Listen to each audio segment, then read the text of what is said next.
Call this meeting of the Hurst-Euless-Bedford Independent School District to order. Let the record show that a quorum of board members is present, that this meeting has been duly called, and that notice of this meeting has been posted in accordance with Texas Open Meetings Act, Texas Government Code Chapter 551. Good evening to everyone. Thank you for being here at our regular October board meeting. We are going to get started with an invocation by Dr. Mike Cosgrove from Woodland Heights Baptist Church.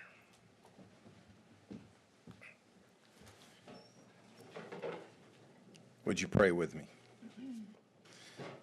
Almighty God and Heavenly Father, we thank you for the gift of children and the hope they bring to our schools and to our world, Lord.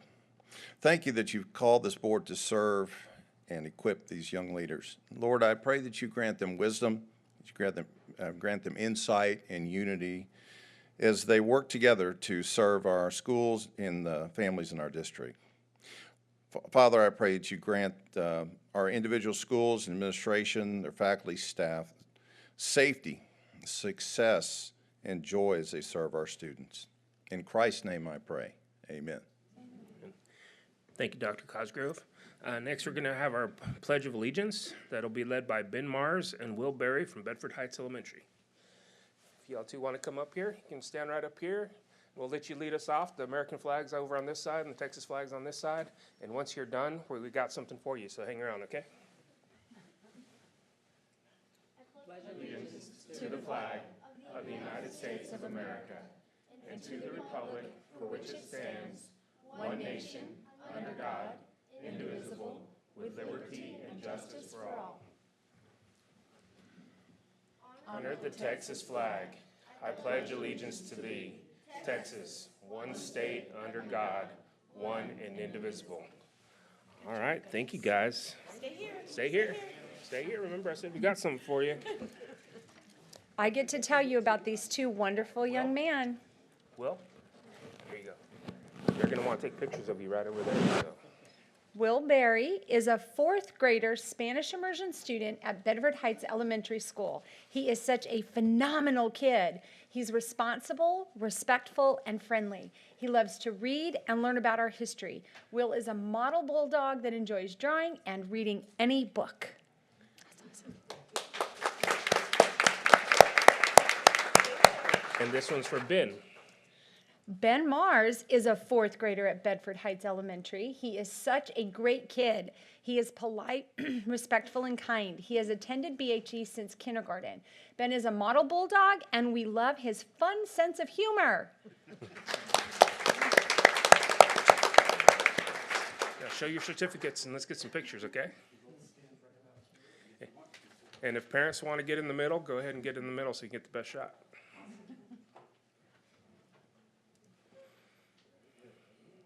And principals. Yes, and principals.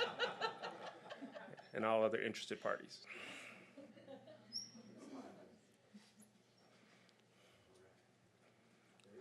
Great job, guys. All right. Wow. Thank you, Ben and Will.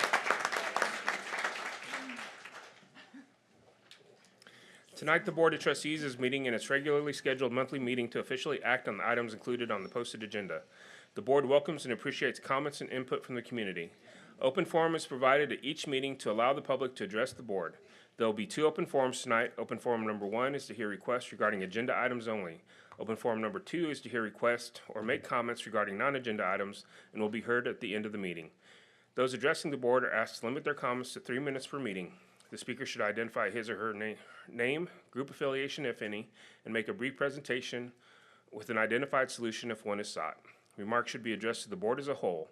Oral presentations may not include charges against any employee or board member by name. It is my responsibility to determine if a person addressing the board has attempted to resolve a concern informally or through the district's complaint policies. If not, the speaker will be directed to follow the appropriate policy. The board requests that all presentations be made in a courteous, respectful, and professional manner and asks that speakers monitor their own behavior. If you wish to speak during one of our open forums, please fill out one of the cards located on the table in the entry hall. Dr. Harrington, any superintendent comments? Just a couple comments. Just a reminder, Bell Trinity volleyball game is tomorrow night, Tuesday, around 6:30 after the JV game. Also, Both Bell and Trinity have their plays coming up this weekend, so if you're interested in those shows, I believe Trinity is this weekend, and I believe Bell is this weekend and the following weekend. So I just wanted to put those on everybody's radar, and our listening tour continues. We had LD Bell students the other day. We have none this week, but we have the Trinity students the week after. So getting a lot of great information, and that continues. All right, any clarifications required? One clarification, we had a question about the UIL side-by-side, so I have downloaded the side-by-side and created a UIL folder, and it is in the Board ELT Google Drive for y'all. All right, thank you. All right, next we'll review the board activity chart, and I will start with Ms. Ross. So one of the highlights was we are breaking ground on our new Bel Air Elementary School, and we are so excited. We got to do that last week, and it was wonderful. So thank you to Juris for hosting that. And Miss Martin had a lot of her teachers out there, and there's just a lot of pride on that property, and we are super, super excited. I went home, my heart was just full and just bursting. It was just so fun. Did another Trojan talk for those of you that are following my journey in my Stretch and Grow this year, trying to understand teenagers. I have self-graded myself up to an 88%, so I'm up to a B+. I got 2 girls to talk to me this week, and it was wonderful. If you know, you know. Also did the Trinity Homecoming Parade, which is right up there with riding in the helicopter with Santa. It's one of my favorite things to do all year. Julie brought tons of candy, and we were just throwing it to the kids, and they're screaming and they're going crazy, and there's just nothing better than a good parade. And I do want to, I'm glad Mr. Belcher's here. I do want to thank him for allowing Jenny Cox to set up Suicide Awareness Week at LD Bell last week. I went and spent a little bit of time with her and the young ladies that she had helping her, and it was amazing. She's created the Aaron Cole Foundation in memory of her son who committed suicide in May of 2021, and she's really moving the needle. So if you know a senior, she does have a $1,000 scholarship that'll be awarded in May, but she's really moving the needle, and I encourage you to go to her Facebook page and follow her, the Aaron Cole Foundation. So thank you, Mr. Belcher, for working with her. It meant a lot to her, and it means a lot to me that you did that for her, so thank you. All right, thank you. Ms. Cole? I have a pretty long list. I've been very, very busy now that I'm feeling 100%. So I attended the HEB Band Bash, and if you didn't get to go to that, it was all 5 of our junior high bands and both of our high school bands doing their performances all in one place in one night. And there were so many parents and community members there. It was fantastic. I also attended the last Trinity and Bell volleyball game, and I was going to remind you that there's another one tomorrow, but I'm glad Dr. Harrington already did that. I attended a North Texas Legislative Summit that was put on by the North Texas Commission. It was an all-day hearing from legislators about the upcoming session, all day on a Tuesday. So I learned a lot. I attended one of Dr. Harrington's listening tour dates, the one at Central Junior High for parents, and it was really great to see parents asking really good questions and, really having some really great things to say about this district. We think we've got a really good district, but when we hear those words from parents, it's really fills your heart. Let's see. This past week was the Education Foundation Staff Giving Focus Week. And as a member of the Education Foundation, I picked 2 schools to be the liaison for. So I spent some time at DAEP and at Arbor Creek Elementary this week, talking to them about Education Foundation. And then last Wednesday, we had our North Texas Area Association of School Boards meeting at the Louisville Career and Technical Education building. The topic was the upcoming changes in STAR and accountability. And while we, as a board, we have gotten a lot of that information, there are a lot of boards across Regions 10 and 11 that it was a big surprise for. So educating our fellow school board members is so important, and that NTAASB really allows us to do that in a smaller group. And then, of course, the homecoming parade and the Bel Air groundbreaking were fabulous. Mr. Campos. You know, this time of year, we get an opportunity to be almost everywhere, and it's awesome. Thank you, principals and teachers, for continuing to invite us out. I'm not going to echo some of the same things. This board is very active, and we have lots of activities that we do that's awesome. The most exciting thing, and Rochelle touched on it, is I'm back into Trojan Talk as well. My teacher teaches art, and I've been arriving about 20 minutes early so I can kind of get the end of 2 classes of what's going on at high school art level, and it's amazing what they're doing and getting to look at all their activities. And then the curriculum is just awesome. They deal with some serious issues, from planning and putting together a checkbook to emotional wellness, and getting to get one-on-one with these kids. And after you're in a classroom several months in a row, they're starting to open up to you, and you're able to ask questions, and you're getting your own little walking tour of what students think, and it's just wonderful to hear and be involved at that level. All right, thank you, board. At this time, we're going to meet our student ambassadors for this evening.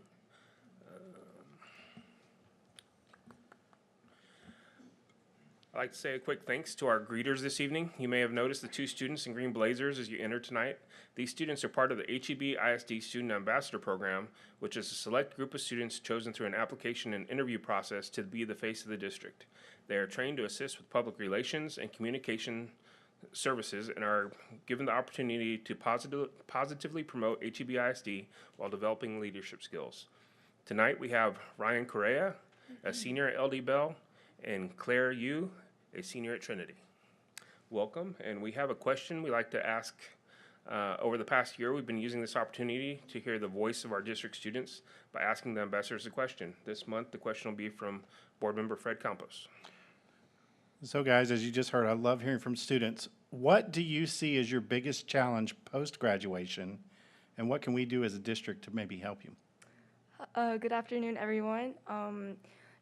In order to answer your question, I think that one of the greatest challenges that I may face post-graduation would be how to deal with college, what to expect from it, and what type of opportunities I should look out for at that time, as well as some financial aspects like doing taxes or even buying a house. I believe that as high school students, we're really taught to just focus on the present and complete these high school courses and then go straight to college, and then apply to some scholarships or how to or just apply to a job.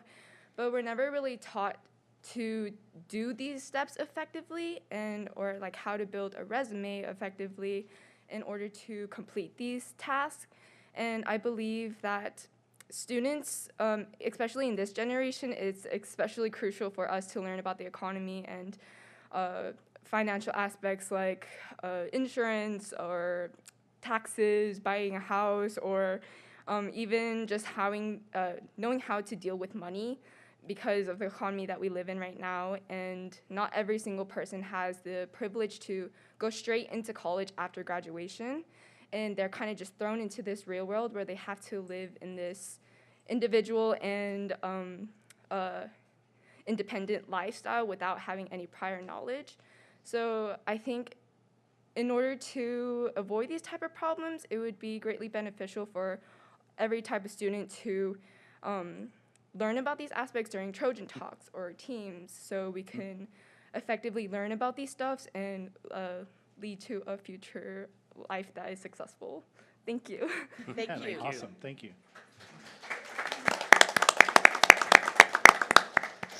Good afternoon. My answer kind of echoes what Claire said, but mostly on the financial part. I feel like my greatest challenge after graduating is definitely just living life and figuring out how to live by myself, because everything I've known has always been here. So I feel like it's difficult to move on from that and learn how to be by myself. So I definitely think the biggest part of that is financial literacy. So similar to what Claire was saying, I think like things like buying a house and budgeting.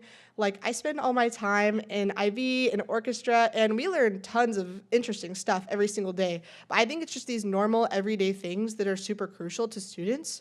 So I think like at LD Bell, for example, they have this class called Dollars and Cents. but it's a 4.0 class. So many of the high-achieving students that might have GPAs over 4.0 might not be inclined to take these classes, or students may just not choose to take these classes because they don't want to. So I think if we had a better way to teach students about these issues, like I remember when I was at Central and Mr. Belcher was our president, or sorry, not president, our president, President Mr. Belcher, our principal. When Mr. Belcher was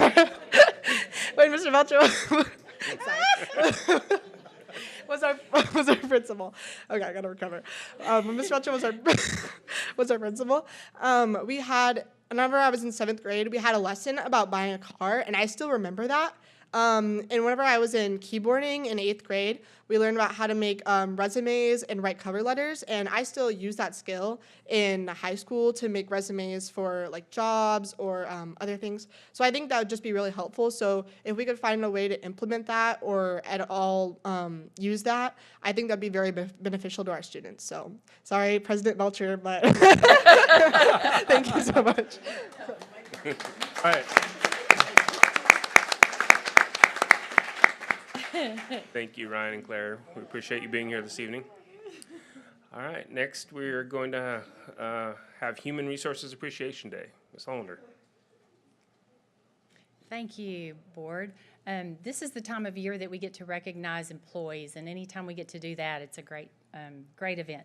So our Human Resources Department, it was highlighted this month, and with the current climate and the post-COVID educational, for lack of a better word, educational resignation times, our district has truly felt and experienced the exceptional work and the countless hours of our Human Resources Department. This team is consistently providing support to our employees by recruiting and retaining exceptional personnel. Our students are able to prosper and become future leaders because of the tireless work of this department. So I'd like you to join me in congratulating, recognizing their good work, Cicely Tuttle, the Assistant Superintendent of Human Resources, and her amazing team.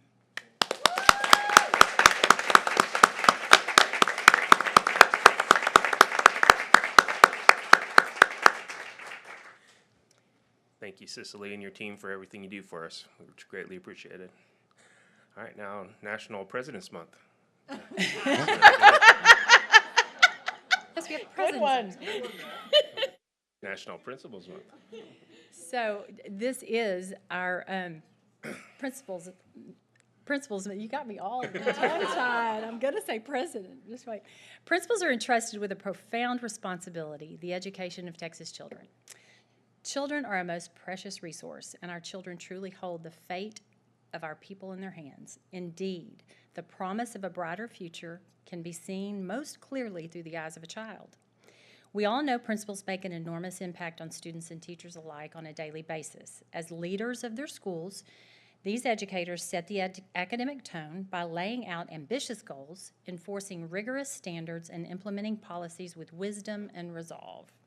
Principals are among the hardest workers in our society, and their work is vital to the stability and the security of our state.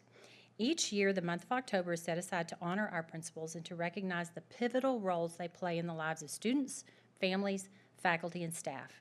Their inexhaustible devotion helps to secure a better, brighter tomorrow by investing in our children of today. So please join me in recognizing all of our amazing principals.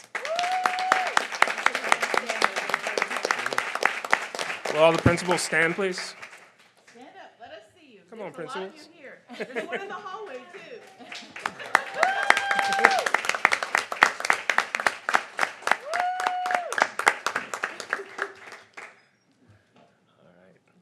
All right, next World Teachers Day proclamation. Yes. Welcome, Mayor Martin. How are Please you? join me.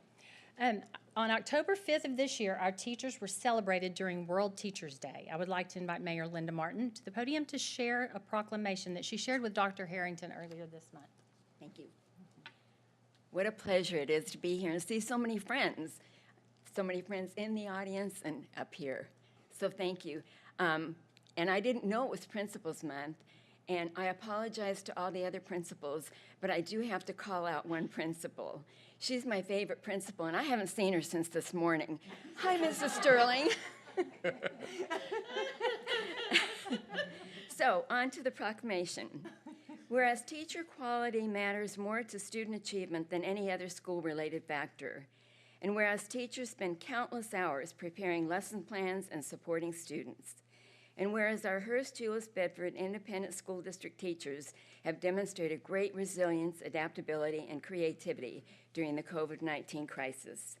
And whereas Teachers Can is a statewide movement supported by more than 125 partnering businesses and organizations committed to elevating the teaching profession and honoring the critical role teachers play in educating our youth. Now therefore I, Linda Martin, Mayor of Euless, do hereby proclaim October 5th, 2022 as World Teachers Day, and hereby congratulate the HEB ISD teachers and staff on their dedication and commitment to the students, parents, and the communities they serve. I am a huge fan of teachers, so this was such an honor for me to be able to do this. So thank you all, and thank you for inviting me.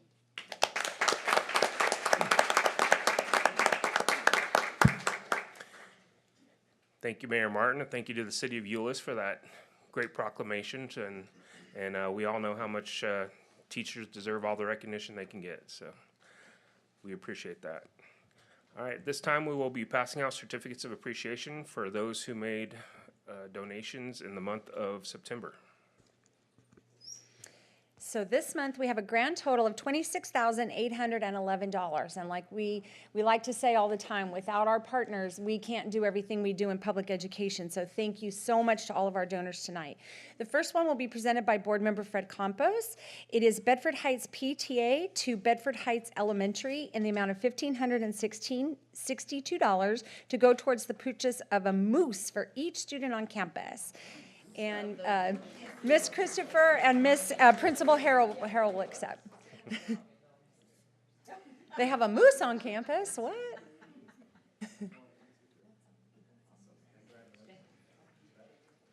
The next one will also be presented by Board Member Fred Campos. It is an anonymous donor to Bel Air Elementary Suzuki Strings Department in the amount of $1,500 to buy a cello. And Miss Martin, their principal, will accept.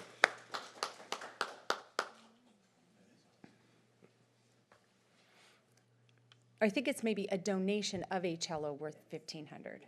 I read that wrong.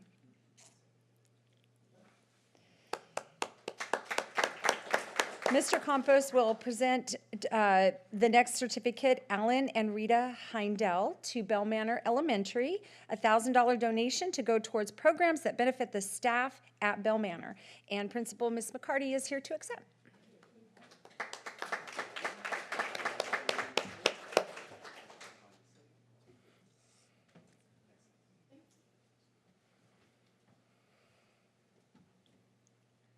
Board Secretary Julie Cole will present the next certificate. It is Bell Textron to Bel Air Elementary in the amount of $5,000 that will go towards school supplies for Bel Air Elementary. And Miss Martin, Principal Martin and Miss Garcia are here to accept.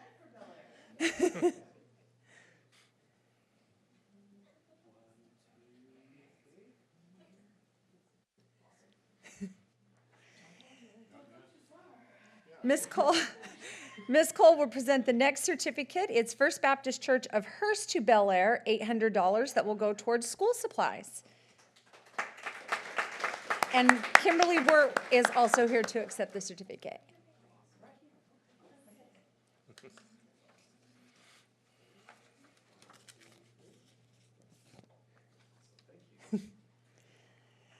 Miss Cole will present the next one. It is Blade, Bell Leadership Association for Developing Excellence to Bel Air in the amount of $1,315 that will go towards school supplies.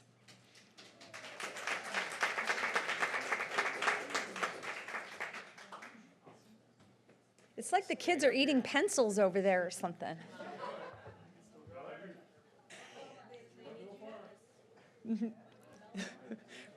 President Romero will present the next certificate, Curtis Watson to Bel Air Elementary in the amount of $560 that will go towards school supplies.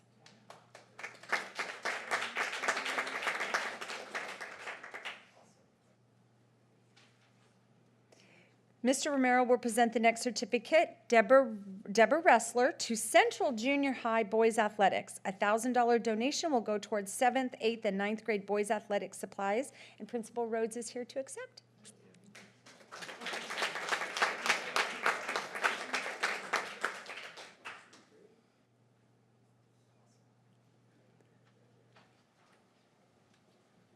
The next certificate will be presented by Board Member Don Jordan Wells, and it is South Euless Elementary PTA to South Euless in the amount of $6,500 that will be used to help purchase new cafeteria tables. Ms. Sterling, their principal, is here to accept. Ooh.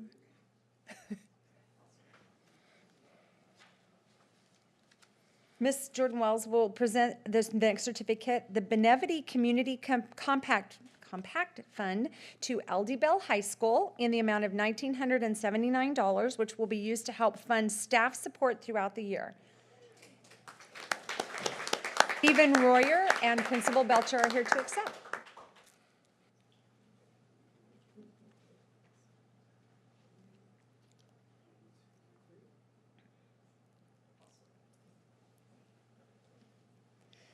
The next certificate will be presented by Board Member Andy Cargile. John DeVos with Alpha Remodel and Contracting to Oakwood Terrace Elementary in the amount of $530, and it will be used to purchase breakfast for teacher in service at Oakwood Terrace. And Ms. Garcia, their principal, is here to accept.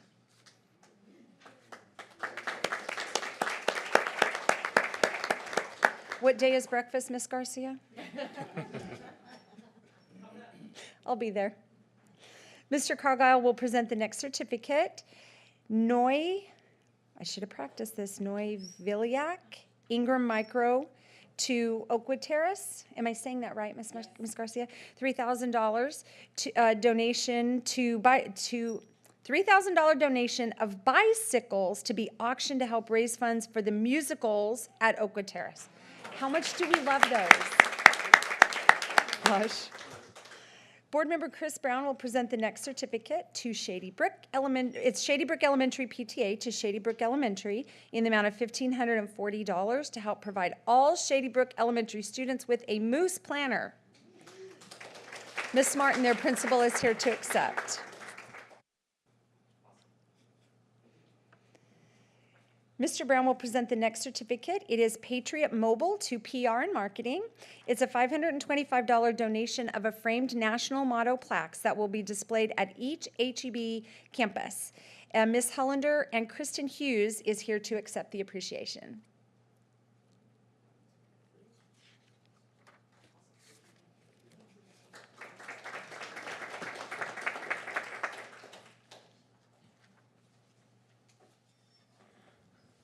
All right, thank you so much for all those donations. All right, we're ready for open forum number 1. Do we have any cards, Ms. Hollander?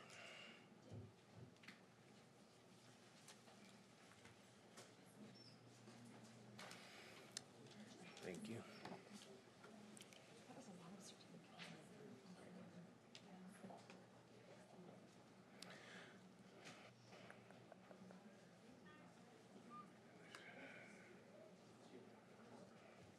All right, our first speaker is Amber Myers.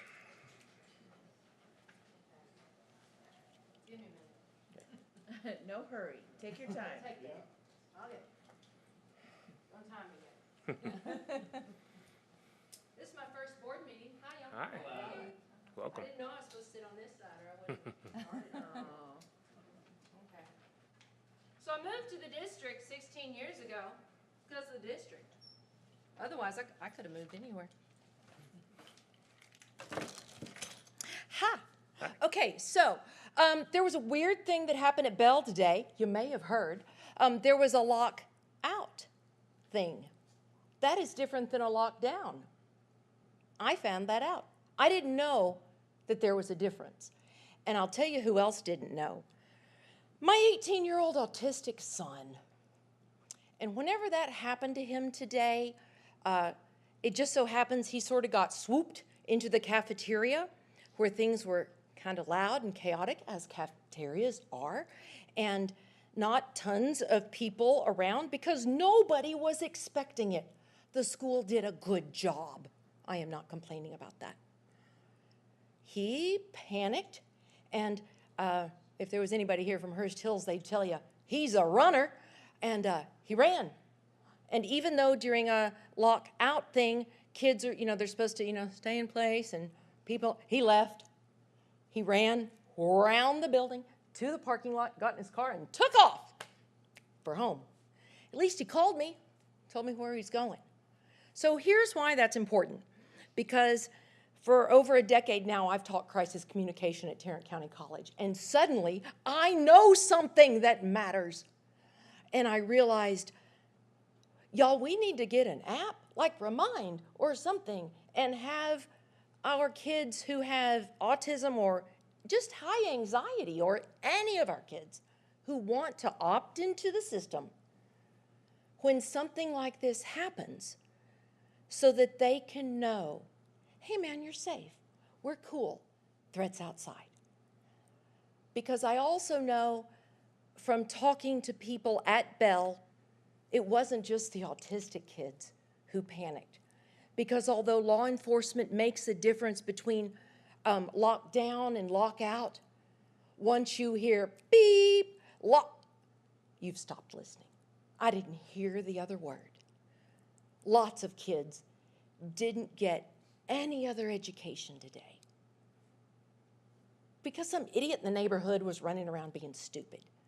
And our kids don't have the vocabulary, and even though we changed it to be secure or steady in place or whatever, we haven't really done a good job of communicating that to our students so that they know what is danger, serious, I'm not kidding, and we're cool.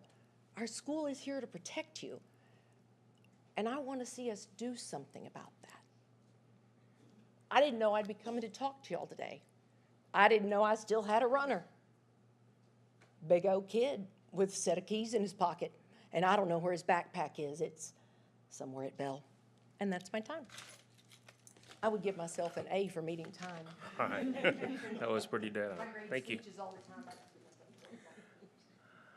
All right, so at this time, pursuant to Texas Open Meetings Act, Texas Government Code Chapter 551, the board will adjourn into closed session pursuant to Section 551.071 to 551.074. We are in closed session.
It wasn't working. Is it not working? Yeah, look, it's not. Because it's not on. Oh, that might work.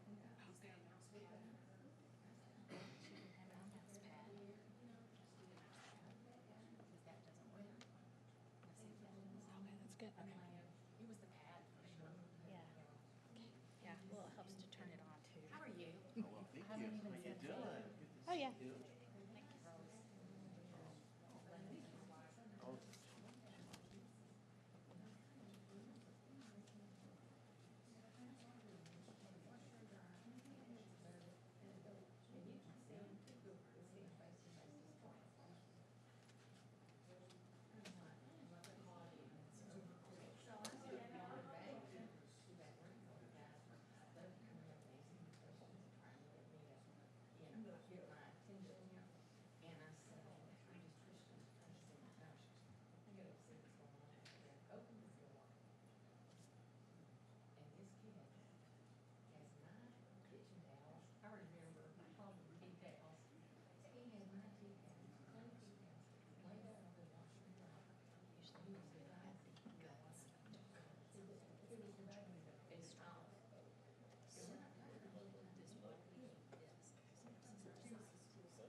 you, Rose. I just wasn't sure how to describe it. No, because it's one of those goals. And nobody's saying there's anyone. I mean, I just started thinking about it. So I opened the door and I said, girls, go get somebody. Go find an administrator. Go all the teachers. Back then, if you didn't have class on Friday, if you didn't have class in the day, you could lecture. That was so early that they could go home. I was there, no one in my department, no administrator, because the administration building was right outside our door. It wasn't where it is now. It was right there. After lunch, they came right back and they're like, breakfast and all. We can't find anybody, nobody. And I'm like, what do you mean, you can't find anybody? No, yes. And I'm like, no one else is done. What do you mean? Sometimes it's better to pet the lion than poke it. The guys are all surgeons.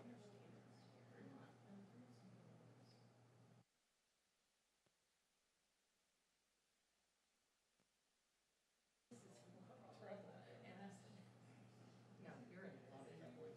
And I said, it's not just this is trouble. You're and so I was like, okay, what am I going to do here? I can't.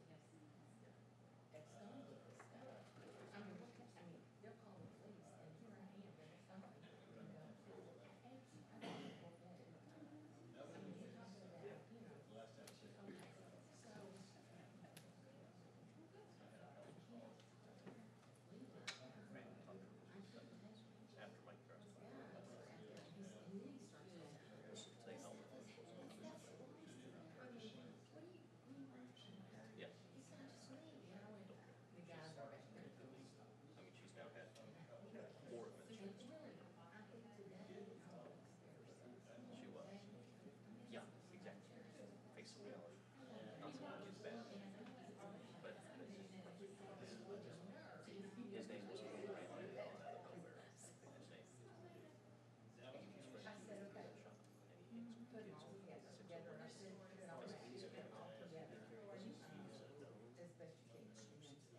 He's from shop, and he hangs with the kids. So you want to be careful of that. She can be smart too. Yeah, but I haven't seen her yet. But yeah, she was hanging with her friends. So it was very common to leave. You know, I'll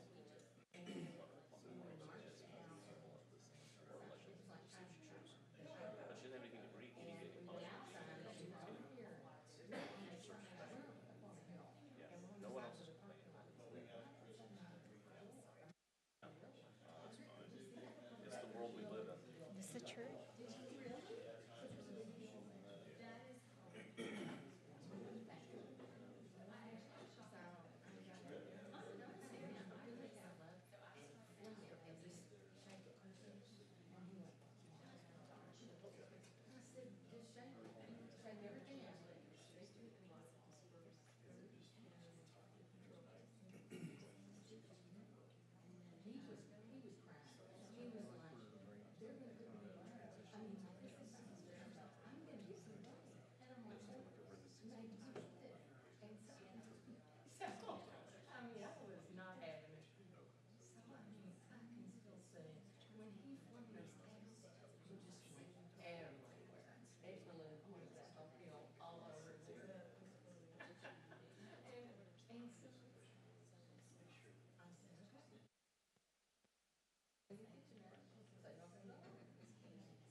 this is something that is, you know, this is to go with.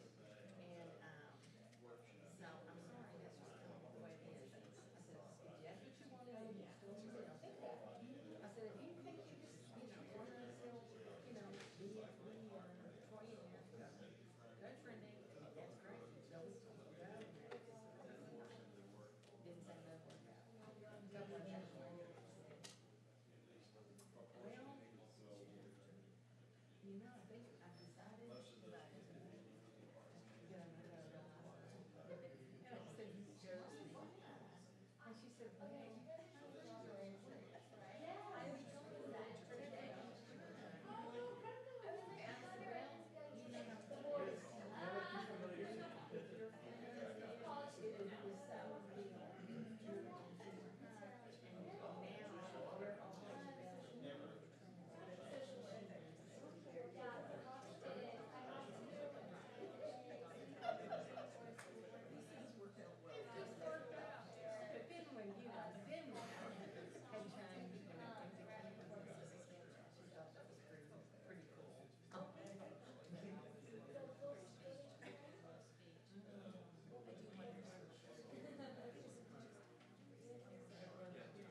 Well, you know, I think I've decided that and she said, well, I'd be able to allow her to say that, you know, we can talk about it, find out. Well, what did she do?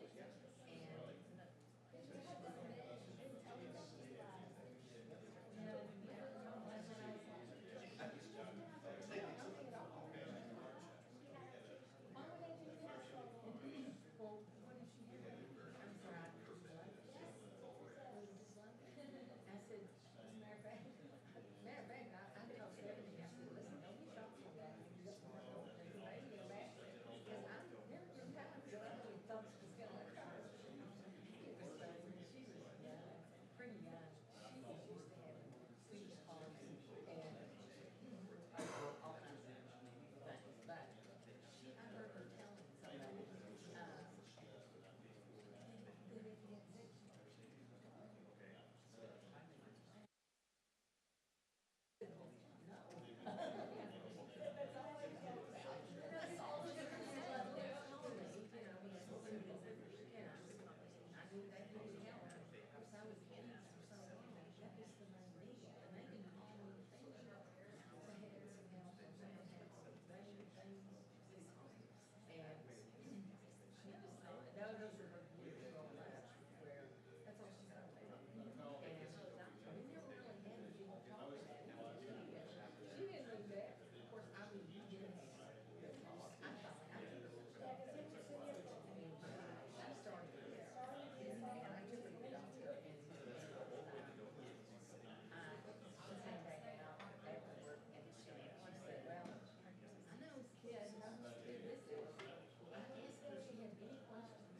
this is my daughter's 45. tell me, she said, "Well, I knew all that." She said,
There's nobody's name beside it.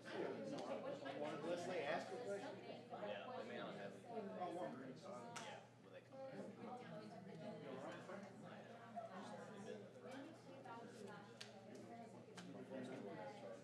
What's that?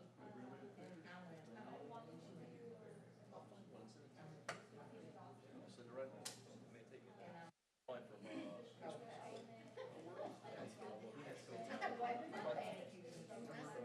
about to run out of battery. No,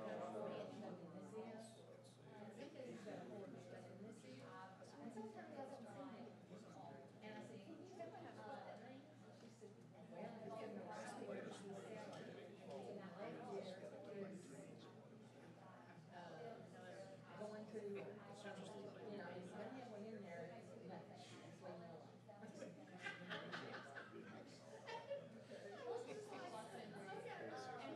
yeah, like that. Like, yeah.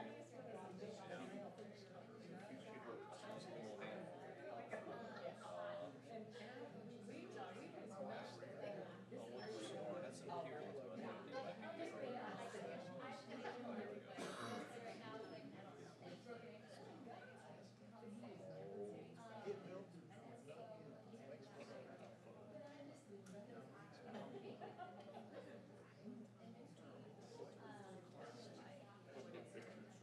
Yeah, we got it. I printed that.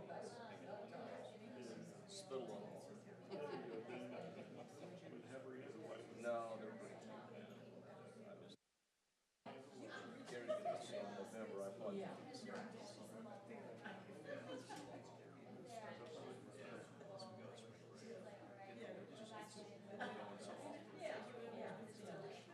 mean, I made 8 trips in 2.5 years.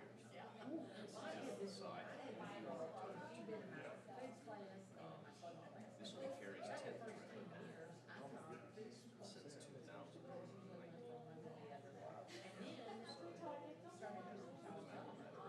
And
This is my 95-year-old grandma. Oh my goodness.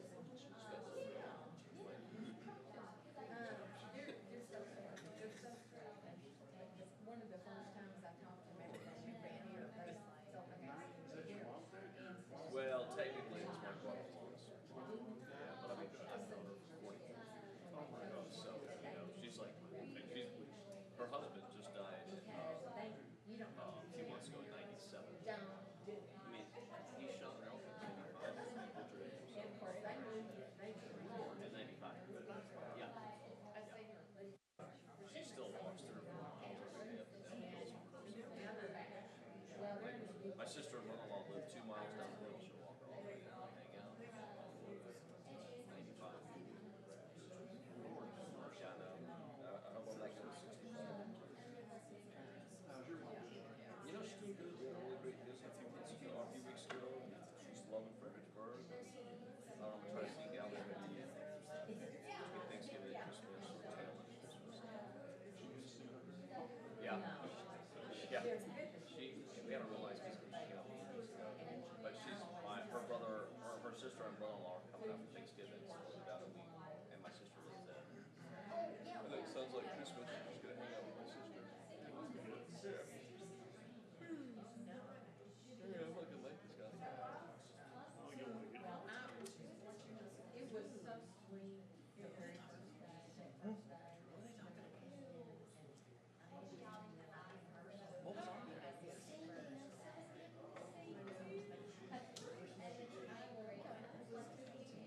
It's causing trouble again. They're talking about me. That's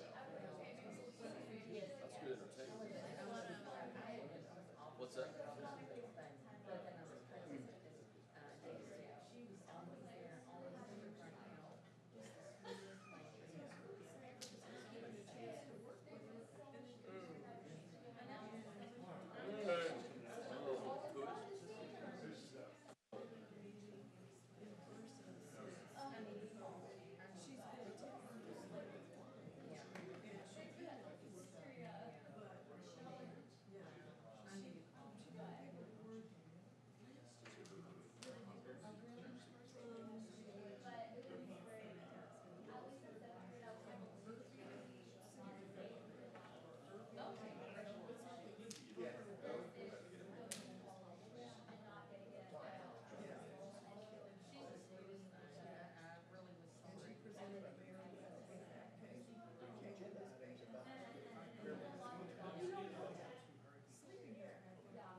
right, at this time, we are returning back into open session. We are going to be looking at the consent agenda. Does any board member have anything they'd like to remove from the consent agenda?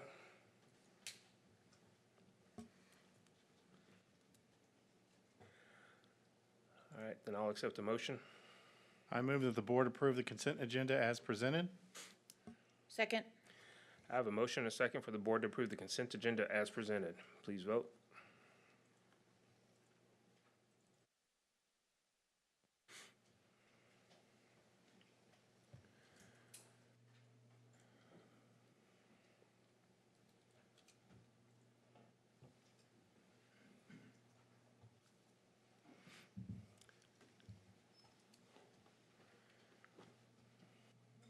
And that motion passes. All right, next we're on to reports and presentations. Report on employment and resignations and retirements. Were there any questions on that report? All right, goals 1 and 3 scorecard update.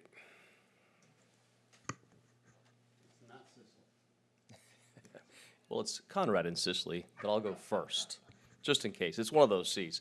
As you know, we like to report to you on our goals 1 and 3, and so these are pretty straightforward, at least my part is. Let's see if we can.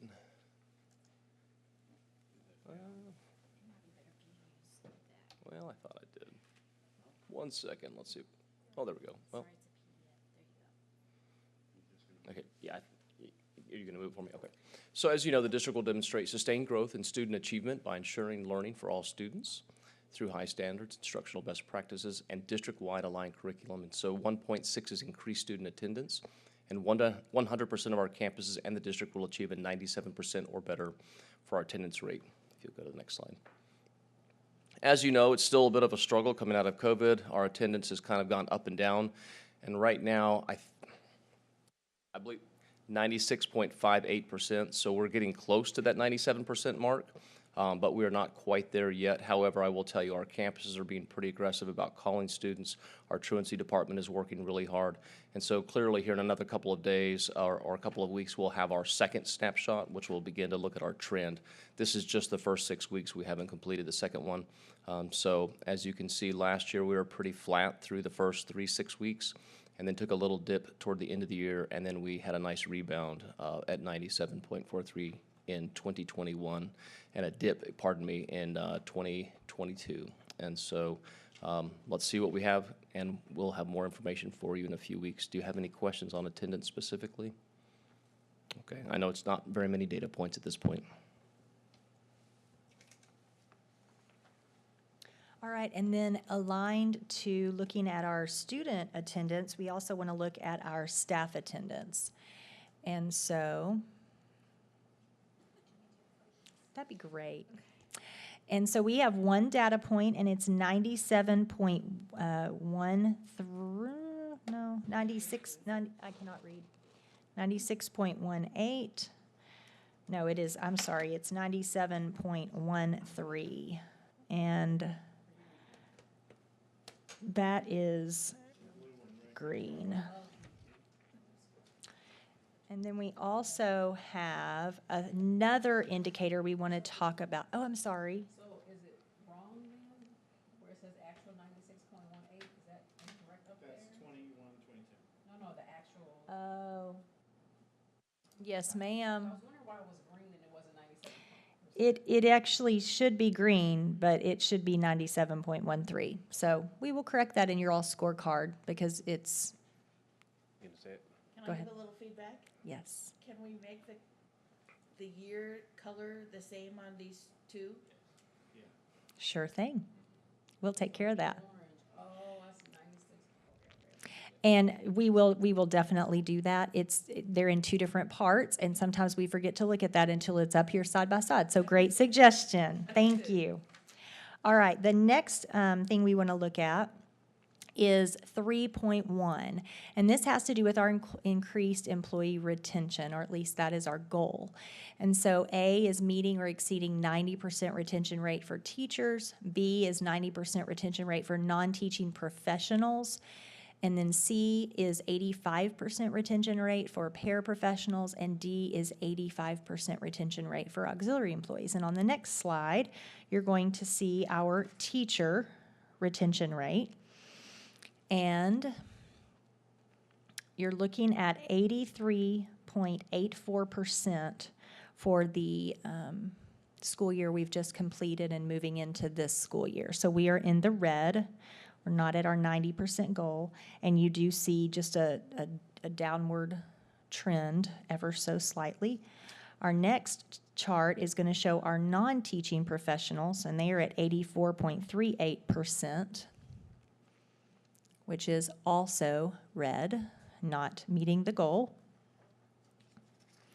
And then our next slide is our paraprofessionals, and they are at 75.56%, which again is red and not meeting our goal of 85%. And finally, you have our auxiliary employees at 71.53%. So, what we want you to know is that as an executive leadership team, we've just begun to dig into our annual data that Human Resources shares with the executive leadership team, where we look at our new hire survey information, our exit survey information, and also all of the separation data that we have access to. And we begin to look at that data and look for trends and develop goals around those. And so we will be coming back and sharing a little bit more about this data with you, some of the why behind it. If not in December, in January, so that you'll have a chance to see a little bit of the data that we're seeing and some of the challenges we're facing as we try to get these positions filled, but also as we try to retain our quality employees in HEB. Any questions? Prior to COVID, were all of these goals being met? I will tell you that we've struggled for several years to meet our auxiliary goals, but we've never been at this point. Other than that, we have typically almost every year met every goal, and even with our auxiliary, while we might not have met it, we were typically in the yellow trending up to it. I think y'all are still doing an excellent job considering all of the challenges. I mean, it's hard to see the red, but speaking just for myself, I wouldn't take it too personally that you guys, we know you guys are working hard to make this happen, and it's just the world has changed and it's hard for everybody. So. We certainly recognize there are a lot of factors that we can't control, but the ones that we can control, we want to make sure we're doing everything we can. So I'll be back with more data in several months. All right. Any other questions? Thank you, Cicely. Disbursements for the month of September 2022. Any questions? All right, report on social and emotional health. Ms. Brown.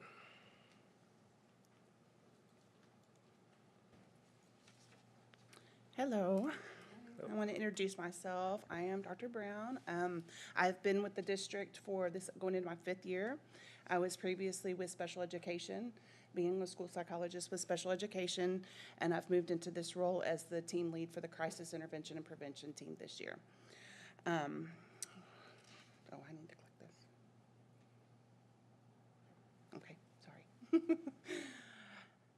Okay, also part of the team, we have 2 clinical social workers that we have on staff. This is Miss Andrews. She's a clinical social worker. She's been in the district, I think this is going into her 6th year, and she's been with the crisis team the entire time, so since it started. She also has experience working in hospitals, and she also does part-time work at Cook Children's still as a clinical therapist there. And then we have Ms. Adio. She is our bilingual social worker, and she also comes with experience working in both school settings and clinical settings, counseling settings. Okay, this is a little bit of what we do. We respond to the mental health crisis on campus, suicidal students. We respond to community crises such as deaths, either student deaths or staff deaths, or even a new one that we've kind of come across this year. We've had some needing to do responses for those critical incidents like lockdowns. We discovered at Oakwood Terrace, when they went through that incident, it really had an effect on all of the staff members. So we went the following day and followed up after school. We did a restorative circle with all of the staff members. And then that following day, we went and did the same with the kids and met with the kids to see how they were handling that. And then we've also responded recently to our transportation department. They had an employee in their group that was having, some issues, and we went and kind of consulted with them and supported them through that. We also work with the behavior unit, intervention units of HEB police departments, and this past, I guess it was probably 3 weeks ago, we were invited by Sergeant Bruner to go and speak to something called Talon. It's a task force of Texas, Arkansas, Louisiana, Oklahoma network. And we got to go and kind of present to them what we do and how our program works and how we collaborate with the police departments. We got excellent feedback from that. They were just really amazed that our school district collaborates so well with our police departments. We complete threat assessments in collaboration with the district threat assessment team. We determine as a team the level of threat for those individuals, and then we make recommendations back to the campus about what interventions we're going to take and if discipline is needed for that. And then we work with the long-term DAP students. So if kids are going over and they're going to be away from their campus for a long period of time, we go and do some counseling if needed with those students. We kind of work with the families to determine whether the behavior that got them over there for such a long-term placement is rooted in any mental health issues so that we can help the family. And then we provide case management and we do training to parents and staff.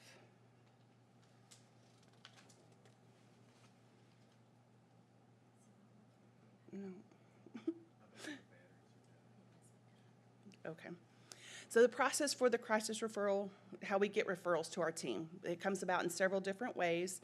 We have a Google form that all of the campus administrators and the campus counselors have for the crisis intervention. They can just go on there, they submit it for any kind of health, anything that they need. Then we also have our threat referral form, and then we have a parent referral form, which the parents can access off of our newsletter or off of our website. And then we also monitor the Go Guardian beacon alerts. So there are 3 of us on our crisis intervention team. We're monitoring all through the day. We see the beacon alert come in, and then we contact the campus and let them know, you've gotten a beacon alert from this student. Can someone please pull them? And either the campus counselor or one of our community and school service social workers pulls them, or if it's something more elevated than that, they will reach out and say, we think one of you all needs to come over and meet with this student. Okay, thank you. So this is, I mentioned the threat assessment team. So the crisis intervention team and the threat assessment team are 2 separate things, but the crisis intervention team serves on this threat assessment team. So it's all kind of commingled. So the threat assessment team has Mr. Phillips, and it has our secondary DAP coordinator, Mr. Fuller, elementary DAP coordinator, Ms. Tutt, and then the 3 of us from the crisis team. And then we also have the DAP counselor, licensed chemical dependency counselor, Bart Weedman. And then we have an SRO, Officer Blunt from the Hurst-Euless PD. And then we also have the keys, so we can have a high school principal. So we kind of have that perspective of a lot of different people that kind of help us staff these cases when they come through. Okay, this is a little bit about the crisis team and how we work with the students and families and get them those resources. We had Mind Above Matter. We've had that since 2019, and we had a memorandum of understanding with MHMR, but we've added the rest of those all since spring of last year or the beginning of this year. We've added quite a few services that we're able to hook these families up with. We have T-Chat, which is through JPS, but it's virtual therapy. We hook them up. They give 6 sessions, so they'll do an intake session in between 4 to 5 sessions virtually. They're free for the families. They even gave us iPads so that if we need to access and let the kids do it during their lunch period, they work with the kids' schedule, and we can hook them up on the on the iPad, and they can do their therapy session on that. And then we just recently got the Youth Advocate Program signed. And then we have the Recovery Resources Council, that's hooking families up with substance abuse programs. And then we've had the webpage and newsletters, but now we're doing them in both English and Spanish. Okay, and this is just a little bit about all of the positions in the district currently that we have that support the social emotional needs. So we have 2 intervention support specialists. We were using community and services for this kind of position. So we're returning, we've had this model before, and we're returning back to this model because We found out that they kind of have a cap at how many kids that they can see. That's just part of their programming. And it seemed better for us to have our own HEB employees so they could work with as many kids as they're able to work with. And we have one of those at Bell and at Trinity. They provide those crisis support services. They help facilitate any dropout prevention things, and they provide social work services. And then we have our DAP counselor. He works on both the elementary and secondary DAP campuses. He provides that crisis support to both elementary and secondary DAP. At secondary level, he's teaching drug education classes at the DAP. He's also a member of our threat assessment team, and then he gives resources to parents for their students, and then he assists when the kids are transitioning back to their campuses, if anything's needed to help with that transition. And then we continue to have community and schools social workers. We have 12. We're supposed to have 13 of them, but one is currently, she is not with us now, so we're down to 12. So 7 of our elementary campuses have them, and then 3 of our junior highs have them, and keys. So they do not do like individual counseling. They're more of a mentor, providing resources, helping them fill out applications for any social programs, things like that. They do some support groups, but not like counseling groups. And then we have our 2 community and schools mental health counselors, one at each of the high schools. And then they are also helping to cover our 2 junior highs that don't have CIS workers on them. And they do the individual counseling, but they can only do a caseload of up to 30 at a time. They provide the crisis management services and support, and then they work with the interdisciplinary team. What 2 junior highs do not have? It is Harwood and Bedford.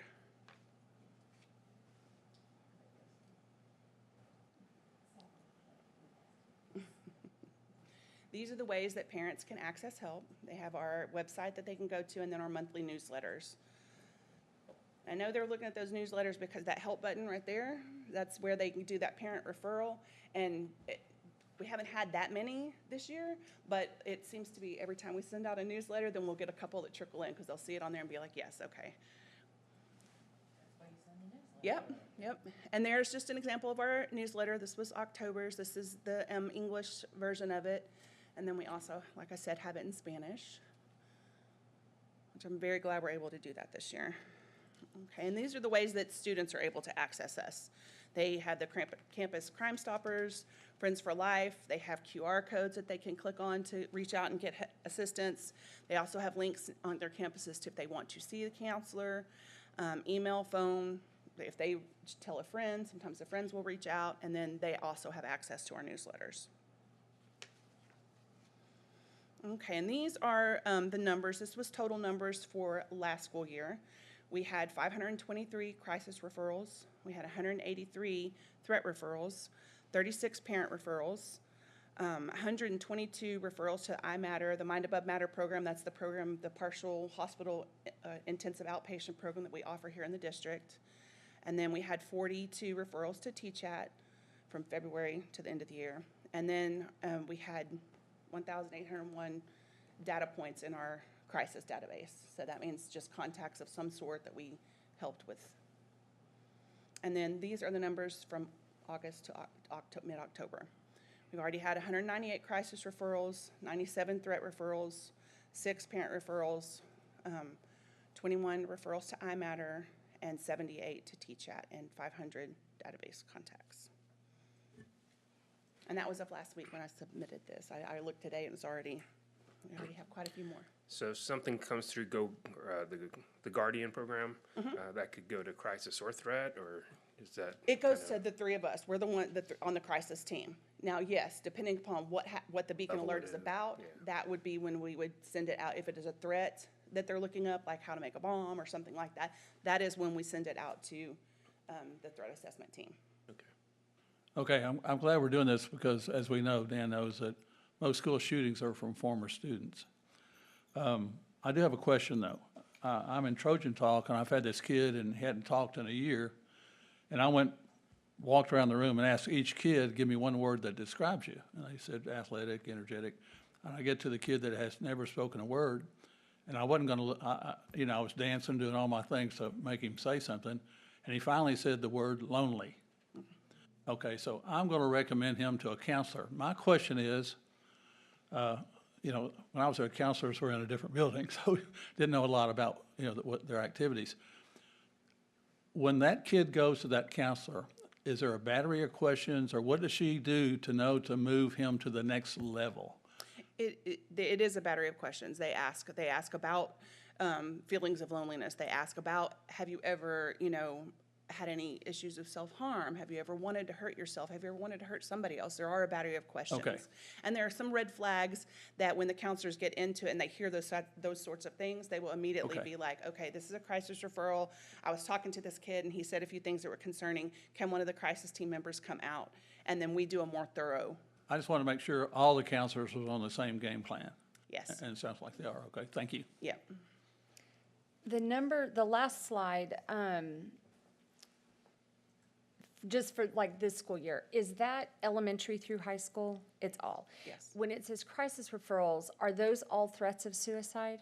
No, they can be, like you said, somebody's feeling lonely and they need some access to help. It can be, you know, a parent has told me that a sibling is kind of struggling because their sibling is autistic and they're having a hard time, you know, dealing with that. It can be anything that they just reach out to us and say, hey, can you contact this family, or can you come see this student? What would you say, I won't hold you to this like exact number, but what would you say, like out of these numbers, is the percentage of kids that are serious suicide threats? I think it's lower than you would think.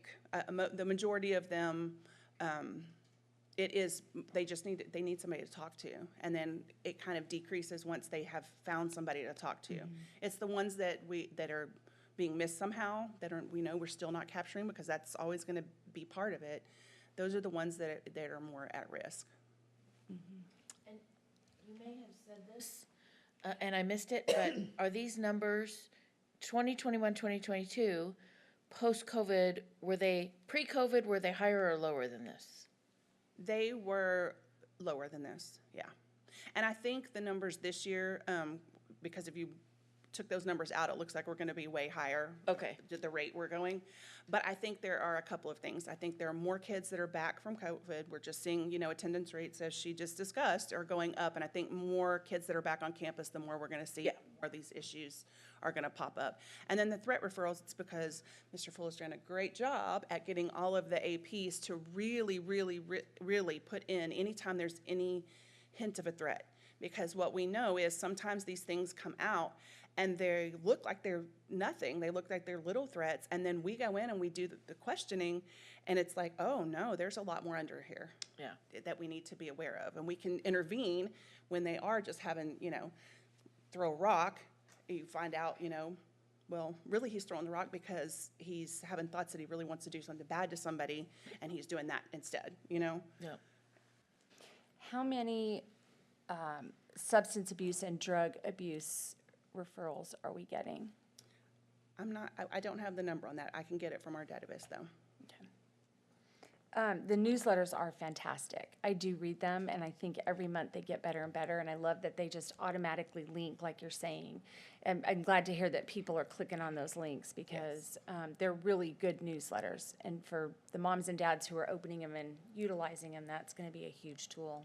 Thank you. And a lot of our students are looking at them too, because of the wording, and some of them, obviously it's suicide, but they create a lot of beacon alerts. So we're seeing that kids are looking at it.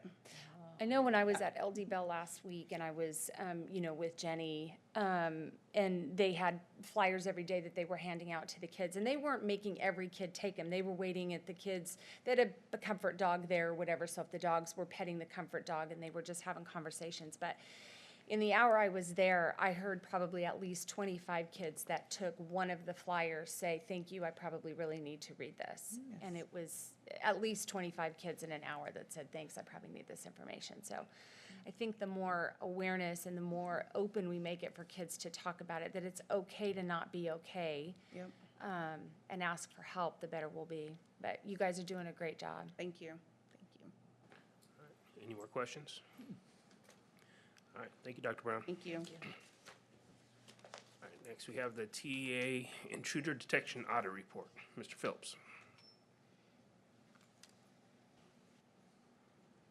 Good evening, everybody.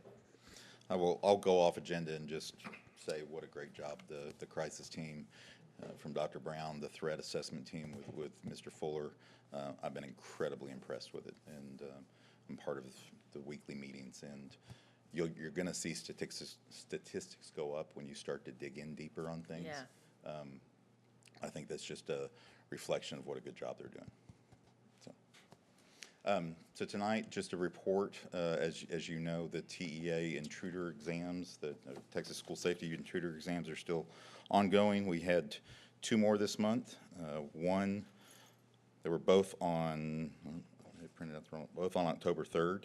One at River Trails Elementary and one at Hurst Junior High.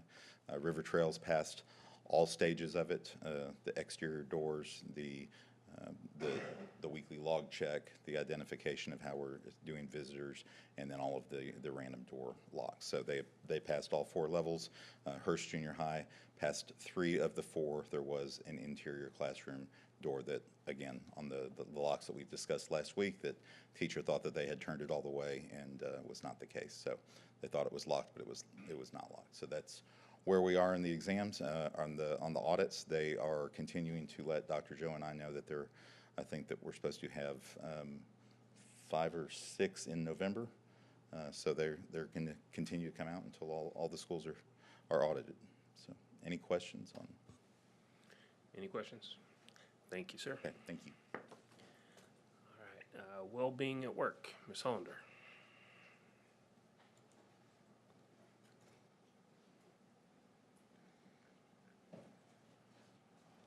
Thank you for allowing us to share this with you. As you know, we have not only listened to our students, but we've also listened to our employees, and we've listened to our parents. And so what we want to share with you today is a product of that listening. Our motto, our focus, our initiative is on the well-being of our people, of all of our people. And this really started last spring when we talked about where we were going to take the district the following year. And so our ELT and our SLT all came together and said, let's figure something out. We purchased books, and we passed those books out at Leadership Symposium. Some of you may have already gotten the book. We provided it to you tonight just so that you could refer to it. But Dr. Harrington, even in his listening tours, I've been able to hear from staff and from parents again. So what we have done is taken this book, and the PR and marketing department was given the coordination of this. And I want to just take a point of privilege and let you know that Mariana Royer, I'm going to give her 99.9% of the credit for this amazing site. But when we sat down, and I just know her heart, and I know that what we have talked about in our meetings have been, what can we do to provide resources to our employees, to our parents? We're starting with employees and our leadership, that when someone turns to you and says, this is what I'm struggling with, or this is where I want to be, this is a goal of mine, how do I get there? What we can do to provide those resources. And there really wasn't a one-stop shop. And so what we want to do is provide our employees that one place to land. What we have done is we've placed a link on our class link. It's a button on the class link that our employees all have access to. This serves as a resource. It will regularly be updated. We are, in fact, she'll share this with you, but we also have a suggestion box so that if there are more resources that people find, they can let us know and we can add them to this. But tomorrow in our leadership meeting, we will be rolling this out to staff, to our leadership staff. We want them to get familiar with it, and then we will then roll it out to our employees. There's a little card that you see. This is just a draft of what we want to provide in magnet form. So you can put, we're going to give this to every one of our employees, and they will have this to place on their refrigerators. And we've even, talked about some creative, just to be transparent, when you go to the bathroom, you see how to wash your hands. We just might have a little poster in there because we want people to be able to find how they can access this. So again, I have had the blessing of working with Mariana, and I want her to just kind of walk you through what she has put together. Good evening. I'm going to go ahead and try to operate. Here it is.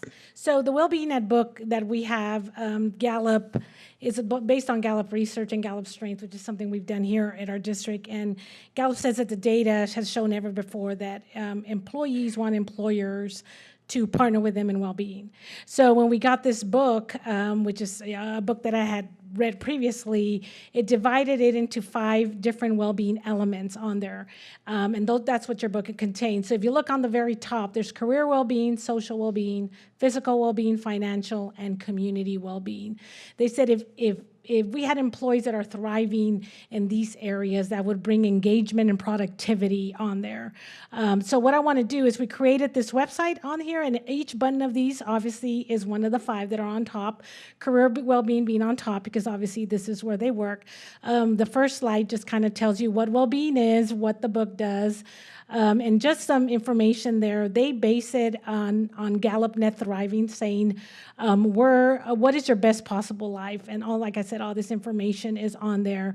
So the book just says, what can we do within these elements to be net thriving, and how do strengths work with you so that you can develop that well-being. So I'm going to click on the first one, which is career well-being. And this is what the page looks like. This is obviously work. This information that's here, the career well-being slide, it's just information from the book that just kind of tells you the challenging works and higher levels of happiness with that. So we just added resources at the bottom. The bottom right here, it talks about Clifton Strengths. There's web series on the Gallup Strengths and the well-being strengths. And like I said, there's a lot of utilization. If you were to go in there and click, you would fall right into how to improve your well-being with Achiever and all the different strengths that correspond to each one of the strengths that we've had. If you were to go back, there's also, we decided to put the employee assistance plan in there as well, because there's so much out there that's available for all employees that will help with stress and anxiety and depression, but a lot of people might not be able to get to it. So it's on there for them, as well as our Tell Me Something Good is something we put together at the PR and marketing team that just really allows people to motivate and encourage and appreciate people that we feel will, again, increase career well-being. And of course, we have sick leave as well that they could utilize when they need that. The next one is social well-being, and that's, it's just saying that, when you have friendship, it increases efficiency and speed and productivity. And so it's just supportive relationships around this. So what we did is we just kind of are going to put stuff out there for the employees that they could utilize on there. Obviously, the state fair just ended yesterday, but I wanted to leave it there so you could see it. But we have a Dallas Star Night as well as our Texas Rangers Night. They'd be able to go in there. Anything that's community that a lot of these are our adopters that offer us would be able to put in there that allows people to go out there and have that social interaction that's needed for well-being. Physical well-being is one of the biggest tabs that we have. Let me see if I could click on it. There it is. That one is eat, sleep, exercise, enjoy, all these things. Again, physical well-being talks about how it affects energy and resiliency. So these are just some resources. We're getting together with the American Heart Association, gives different challenges, newsletters, how to manage blood pressure, as well as other resources. Nutrition is huge as well. Mindfulness, there's videos in there that people can watch. All of this, of course, is free. The resources that they could go in there and just take a breath. Fitness. Again, one of the tabs I do want to talk about there is the staff resources. That's stuff that came from Stacy Force. These are things that our kids get. Some of the resources. Here's the crisis team information that people can go to. Kids need that, know that. Sometimes adults don't. We might have parents, workers that have kids in our district that want to know. The T-Chat is on there. That's one of the things we just talked about. A lot of different ways. We do have also a librarian that is a mindset coach and does stuff with librarians. So there's podcasts we could be there. John Gordon's quotes on positivity, and we also added stuff like grief and senior care. That's a big stressor for some of our staff, that they need resources that we could put on there as well. Like you said, there's a lot of things. This is the biggest page, I think, that we would see more activity on there, but we will continue to act. Like I said, I've worked with Joy Cohen as well as Stacy Force to be able to add some things like that. Financial well-being, you heard the ambassadors talking about what they wanted to do with finances, and it's not. I saw that. It's not clicking. Let me see, but I don't think that's. There it is. Financial well-being, it's about financial security. It's not about being rich. It's about being financially secure. Again, it just talks about it being the predictor of worry and stress. We have some already great things that comes out of HR. We put that on there so they could have it easy access to it. As well as the TRS, and then some free financial resources like budgeting and things like that that our staff can utilize that's free out there, and even a last will and testament for future planning that's on there. So that's financial well-being. And then, of course, community. This is just taking pride of your community, putting events out there like our musicals. I already talked to Mr. Mark Chandler, as well as the Bell Trinity game, things like that, as well as the things that are happening in our city that our employees can utilize to participate in community. It does talk about how community does play a really, really big part of your life and your well-being, because life matters beyond work. So that's just information on there. It's really easy to go in there. We also added a suggestion box because we know that we're not, I guess it's not there. It's a Google form that people would be able to fill out. We might not capture something that people need, but we will just continually keep that updated for people so that they could have that. And it's great that it will be on our class link, that it'll be accessible for everybody to utilize. Does anybody have any questions? I want to add one more thing. She mentioned Stacy Force, she mentioned Joy Cohane, but also Karen Rose from HR. Yes. All of the departments together, we've kind of collaborated, but if anyone has any other ideas, we would love to add it. This is really good. Oh my gosh, this is awesome. I'm curious, Deanne, are we going to highlight this on our main website as a source for them? Absolutely. Well, like I said, right now it's internal, it's for staff. Okay. And so eventually, Yeah, you're right. I would like to push it out because these resources are great for everyone, but I do feel like if we could empower our staff and our leadership so that they have the resources, and when they're comfortable with it, we definitely could push something out. This is phenomenal. Any questions? I love the colors. It's super informative, obviously, but I think just the way it's put together, it makes me want to go in there and start clicking around. I love it. It's great. Well, we did put HEB Green on it, of course. But we do have also analytics that's connected to that, which is really exciting, because then we would see what page is being utilized the most, why is it not being used, should we move it over to the front, things like that we'll be able to look at and see. So we're looking forward to sharing this with our staff tomorrow and see what we get, because ideally, I think, again, it's just a resource for our staff that they could go in there. These links are available out there, but if we could put them together for them as a one-stop shop, I think is what's going to be beneficial for our staff. I think this looks fantastic. I mean, I think this is very reflective of the culture that we want to have as, being one of the largest employers in the HEB community. I think, this shows so much of who we want to be, because we know that employees are going to stay places where they feel like they're valued and where they feel like they belong. And having something like this with all these resources in one place, it really shows that we're thinking about their well-being, and I think it's a great reflection of who we want to be. So thank you so much for all your hard work on it. I do have an idea for one more resource. Yes. You have elder care. Yes. You could also have child care resources. We thought of elder care this past week as well, that child care and different things like that we could be. And then again, if we're not in that season, we don't know. And that's what we want. That was a long time ago for me, but Dave reminded me. So it's just different things that you go through, and that's what we don't want to miss something. So, and that's what we created the suggestion box on there. If somebody else wants to add something, it'd be easy. And it's so easy to manage as well. So to just be able to update, no one needs to know that it even changed. Absolutely, things will change, sure. Thank you very much. Thank you. I wasn't thinking about you when I said elder care.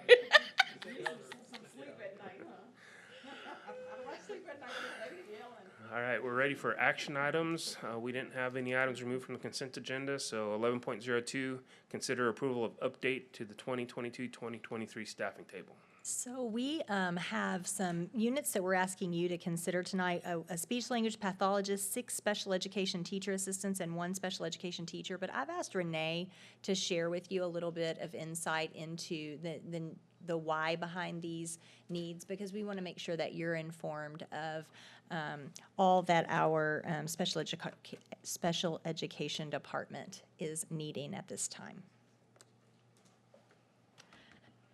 Good evening, and I think they have included the PEMS data.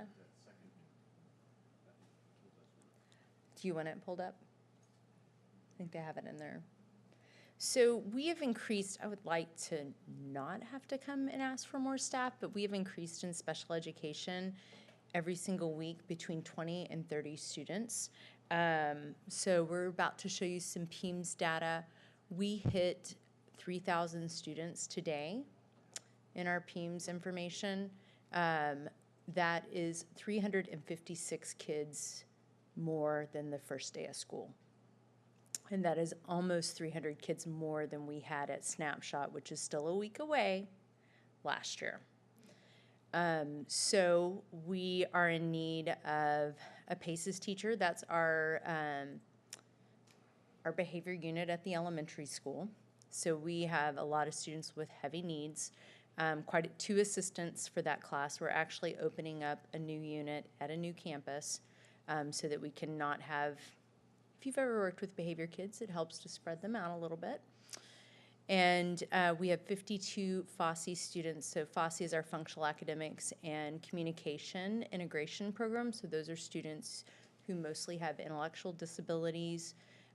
We have 52 of those students at South-Euless, and we are needing a couple more assistants for that. And at Midway Park for their FOSSI unit as well. And then the speech pathologist, some of the numbers are increasing because of kids moving in. Some of the numbers are increasing because our assessment rate is so high. So I have contract staff for almost every area, for diagnosticians, for LSSPs, multiple, like 3 or 4. I think I have 5 diagnosticians that I pay part-time. Some of them are retired diagnosticians. Some of them just want to work part-time. But I can't find any speech pathologist. So I'm adding a full unit because I don't have enough speech paths to cover all of the therapy with the additional students. And I usually have at least 1 part-time person, and I can't find anybody for that position, so. Did I cover all of that? Any questions? What is the percentage the state says you should have in special ed? Is it 10%? Well, it was they are no longer allowed to say what percentage we could have. That's one reason that started going up a few years ago. They got in trouble for capping it at 8.6. And we've never been able to hit, we're usually at that back then in the day, we were about 8.7, 8.8 around Snapshot, and we're at 13% now. So once they got in big trouble, it was in the Houston Chronicle, and since that date, the numbers have been going up, and then COVID happened, and the numbers have been going up. So, it's job security. Renee, what's driving the increase from August 10th to August 12th? So we've got 318 new special education students. Are these students who weren't classified that way to begin the year, or are these students that we're seeing arriving to us who weren't in our district at the beginning of the year? I think it's some of both. A lot of the behavior kids are new to the district because I usually know who's in the pipeline long before they get to a behavior unit. So a lot of those are move-ins. But if you think about when we refer students, we're about 12 weeks into school, and it takes about that long to do an assessment. We also are we start assessing students at 2 years old. And so those kids are in my building almost every week. So those kids are in these numbers as well. So it's some of both. It's kids moving in, and it's also assessments. Is there a certain age that the PACES kids that are coming in are they younger ages, or? It's a variety. We do have some kindergartners that are not move-ins, but that are kind of on the radar, and that happens every year, that kind of tear it up for a while. Yeah, I was just wondering if there were some kids that like maybe missed kindergarten or first grade because of COVID, and then now they're. We have had some of that. We just had some students move in that have not been in school for a couple of years. They're not kindergarten, but they're fourth grade, and they have not, but they were with us before, and now they're back. So we've had that kind of phenomenon too, in both Fosse and in Paces, where parents have kept their kids home, so, there's that challenge. So Renee, this is a very consistent and fairly steady rate of growth. You probably know the historical data. Is this going to continue? And this Yes. is not just an HEB phenomenon. No, it's not.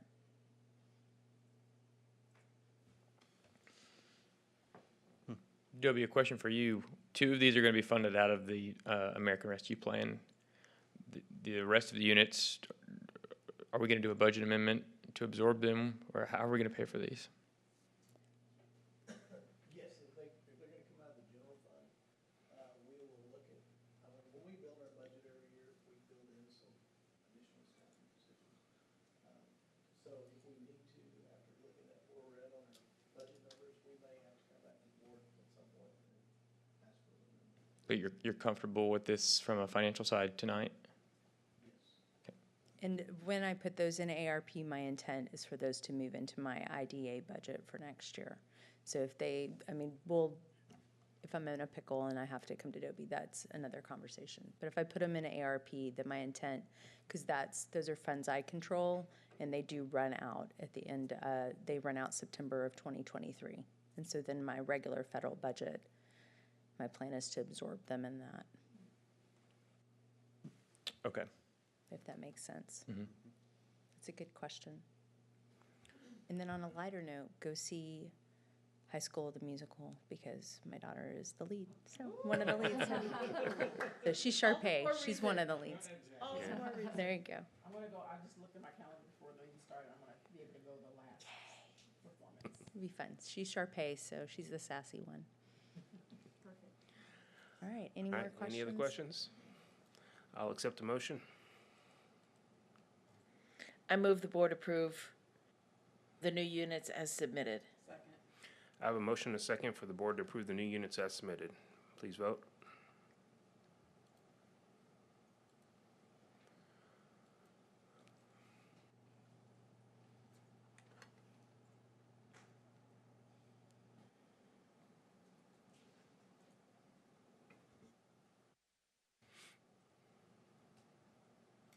And that motion passes.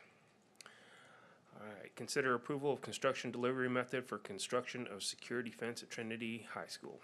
Mr. Williams? All right, good evening. Let's talk about a fence at Trinity.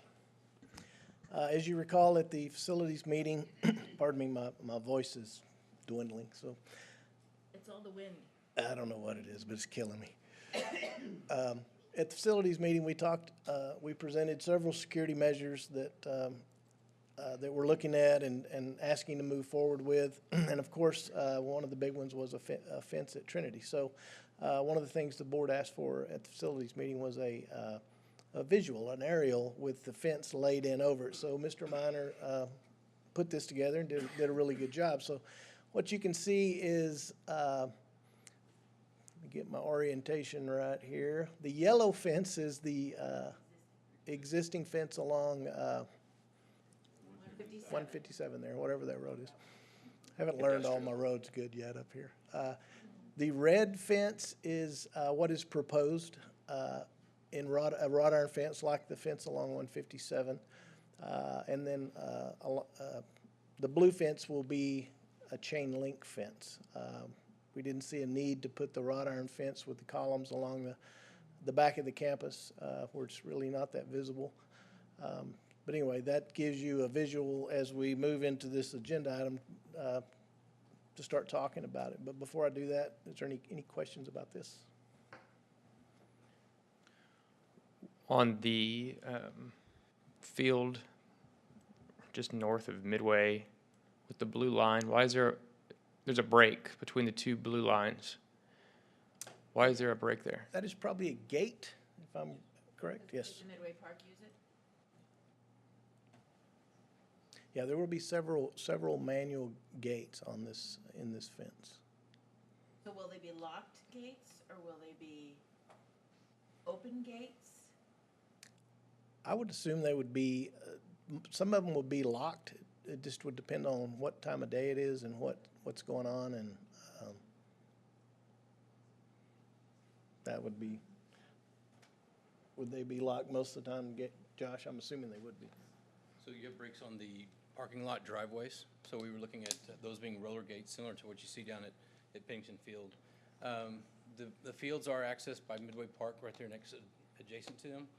Normally we need to put a switchback or something that we could, keep that secure and minimize, still choke points that we've talked about with Dan and I, minimizing just overrunning just anywhere you want to go in there. So we'd have places to monitor. Okay. How many of these trees that are being shown on the overlay are going to need to be removed? Do you think you can put these fences in without Yeah, that would be our- necessitating a removal of trees? Yes, we'll do our best not to touch a tree.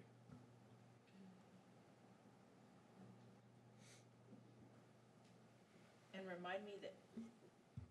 remind me how tall the chain length is? It'd be at least 6 feet. Okay.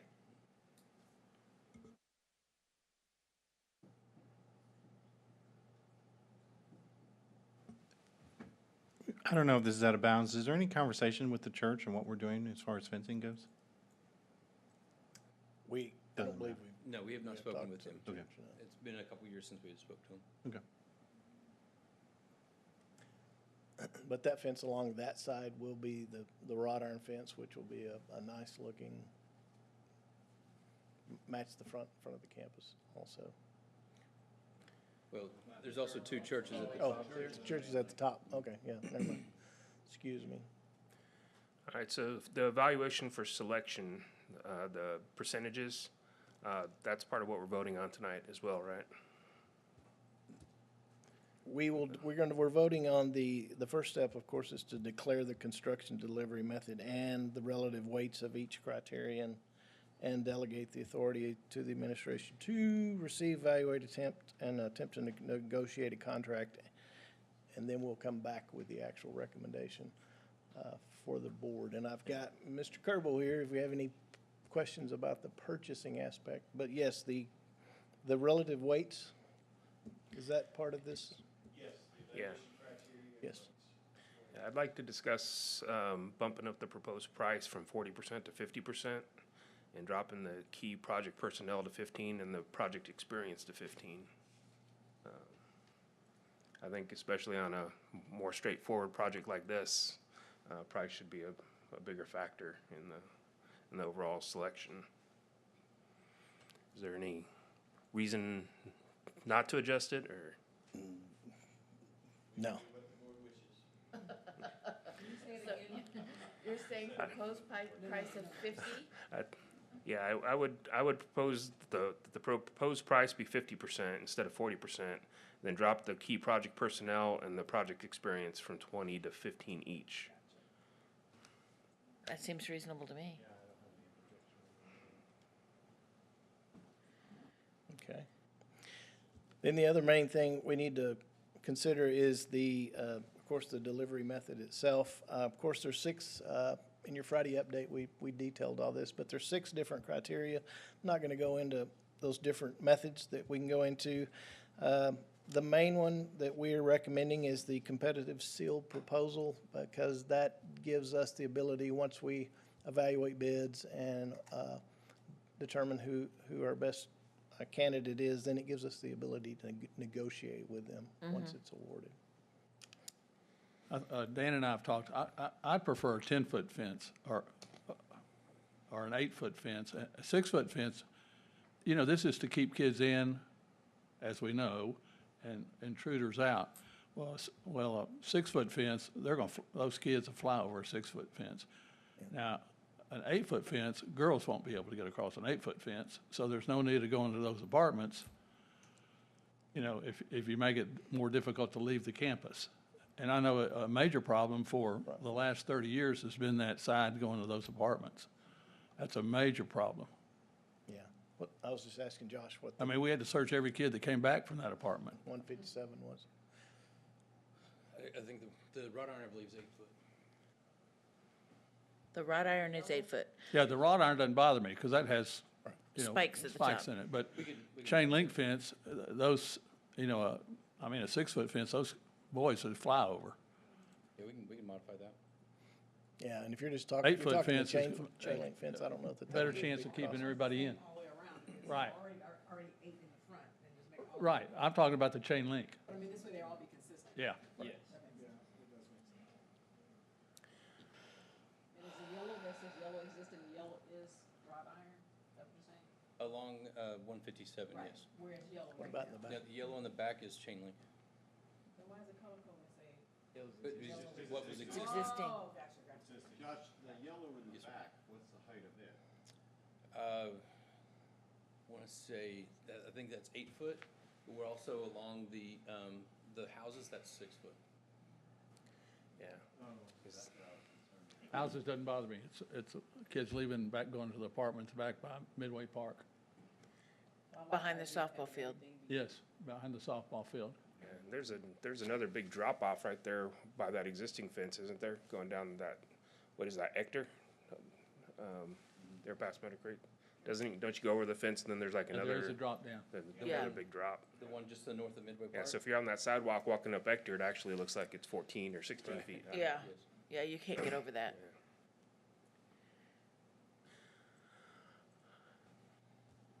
All right, any other questions? Good.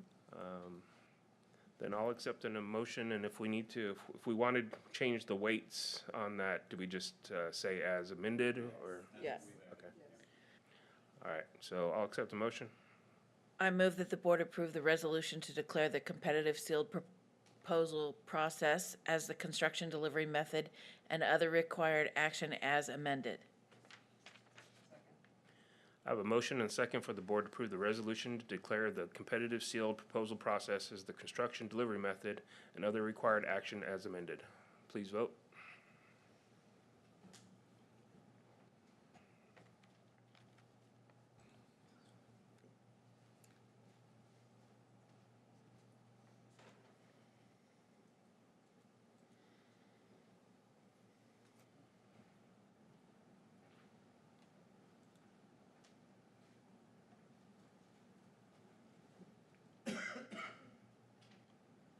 And that motion passes. All right, consider approval of device repair services. Were there any questions on this? I'll accept the motion. I move that the board approves the E-Tech Parts Plus for the purchase of device repairs through the TIPS USA Purchasing Co-op as presented. Second. I have a motion and a second for the board to approve the E-Tech Parts Plus for the purchase of device repairs to the TIPS USA Purchasing Cooperative as presented. Please vote.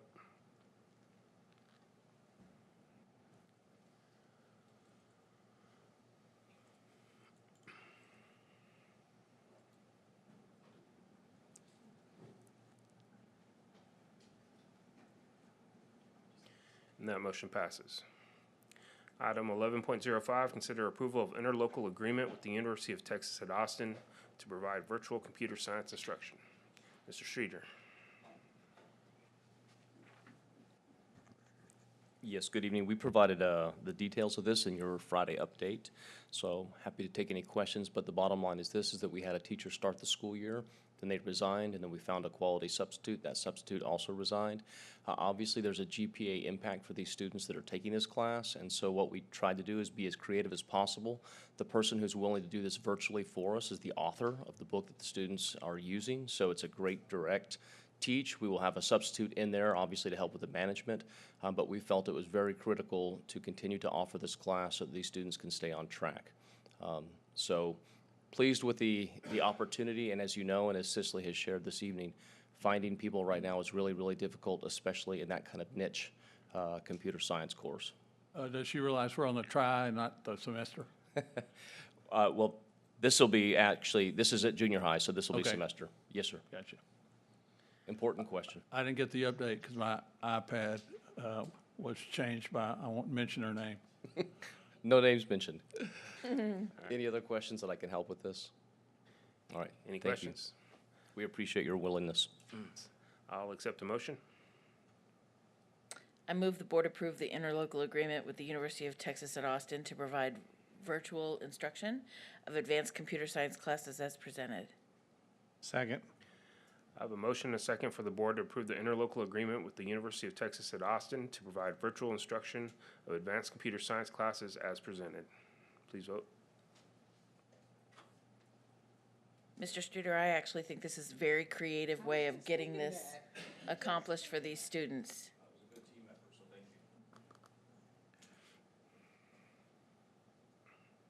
If you need a volunteer sub, that's probably the only class I could help. And that motion passes. We're ready for open forum number 2. No cards. All right. Opportunity for board members to request items be placed on future board agendas. Anybody? All right. At this time, pursuant to Texas Open Meetings Act, Texas Government Code Chapter 551, the board will adjourn into closed session pursuant to sections 551.071 to 551.074. You may move on, Dan, I do need you.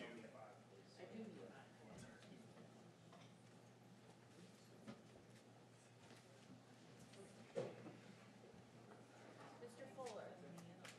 Mr. Fuller.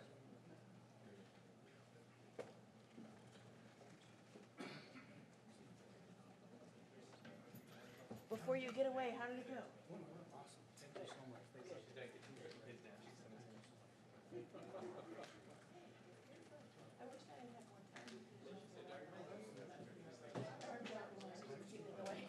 One of these days.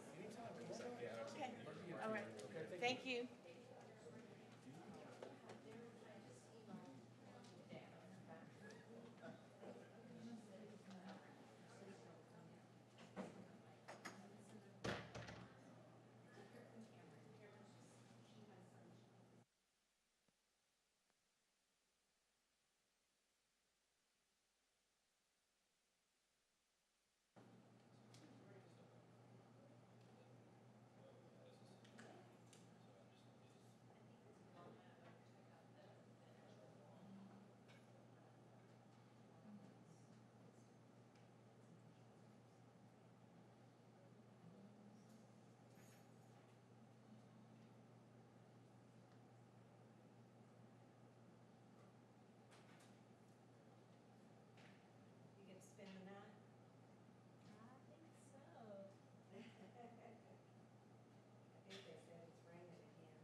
sure?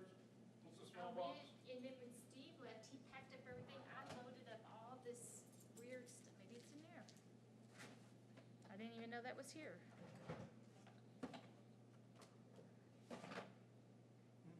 That's weird. And see, like, there's this box right here. Do we have to keep this? What is this? It's been sitting up here forever. What is this? Why is it here? What's in it? I have no idea, That's a bomb. but it's been here forever. Hey, just go phones. So what is that for? They're phones. For in here? So when we have a Zoom meeting or something, right? Yeah, but we don't have those plugs. These would like plug into one of our phone handsets. And they would be used as like a speaker. For your phone? Mm-hmm. Okay. So this is no good for here. Because that wouldn't plug into my phone. Oh, wow. It might, you don't know. No, I know what my phone has, it won't. But I was like, can I get rid of that box? Well, what's the point in it? You can get rid of them. I don't know why we need to keep the box. What's the attention? If you use external mics, I would be sure the pink dots on the hot connectors are facing down towards the table. Do y'all have umbrellas? Mine's in my car. Where's your car? Parked outside. I'll be fine. Oh, yeah. I'll walk out. I'll get wet, and then I'll get in my car, drive home, and then I'm good at finding trash bags. I'm changing as soon as I get out of here. Like as soon as I get home, I'm changing. I've got a spare umbrella. It's in. Honestly, I brought my husband's old DHL raincoat. I left my raincoat in my Like office I over s- there because it was clear. I'm really good about pulling those big trash bags if needed. If something weird happens and you need a spare, I don't. If you've got a key to everything, it's in my office. Okay. So feel free to send someone or. Well, Okay, thank you. cool. Thanks, Dave. It'll be fine. Appreciate it. I don't know. Let me ask Lee though. Yeah, why it's here? And if we need them still. Yeah. Well, that's one thing I knew of that, the rest of the stuff, I don't know what he's talking about. I really don't know. He wasn't talking about, when he was talking to me about devices in there, I thought he was talking to me about, what are they called?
I'll accept a motion to adjourn. So moved.